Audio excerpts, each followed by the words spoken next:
As the clock ticks down to Election Day, parties across the spectrum are making last-ditch efforts to secure the votes. And they're not just appealing to the masses. In the days remaining, parties are focusing some of their energies on specific groups, one of which is English speakers. It seems as if this time around, parties are reaching out more to English speakers, from a synagogue in Ra'anana to the hottest bars in Tel Aviv to this community center.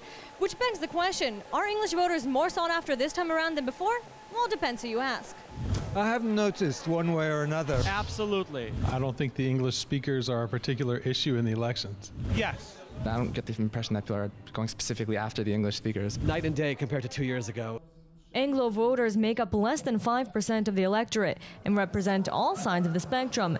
And they seem to be split about whether they even need special representation in the Israeli parliament, the Knesset. I wouldn't vote on lines of my original country of origin, so I just want the best government. Israel needs the representation of all the people from all around the world that come here, all the Jews who return to Israel. Language is sometimes a problem, so it's great that they are accommodating the language needs so that they get the viewpoint of the people who are coming back to home. Over the last few decades, only one native English speaker has served in the Knesset, Dov Lipman, which he thinks is because Anglos believe they're not up for the task. We don't believe that we can do it.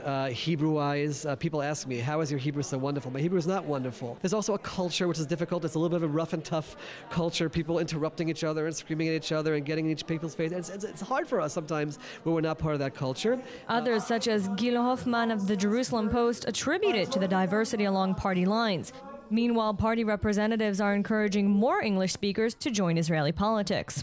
There's no doubt that we need many more Anglos in the Knesset if we want this culture of accountability to get into the Knesset and be something that even the Israelis have to adopt. And most parties are trying to reach out to Anglos, even one that knows they're not likely to vote for them. Strategically, it's a very important group that we want to address because nothing gives a good example of how privileged are the Jews in the Jewish democracy. Nothing gives us a better example of this contradiction between the Jewishness of the state and its democracy than what's happening here now. This is why we are here.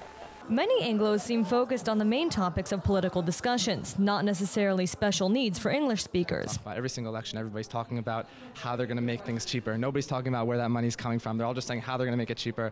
I am a reserve combat soldier, so I'm concerned about whether or not we're going to go to war, and it seems like that's always an option on the table. So I have a lot of concerns that I feel like are not necessarily being addressed. Whether in the Knesset or not, it seems many Anglos' main concerns echo those of the greater Israeli community. And like the rest of the country, they'll have to wait and see what will happen on Tuesday.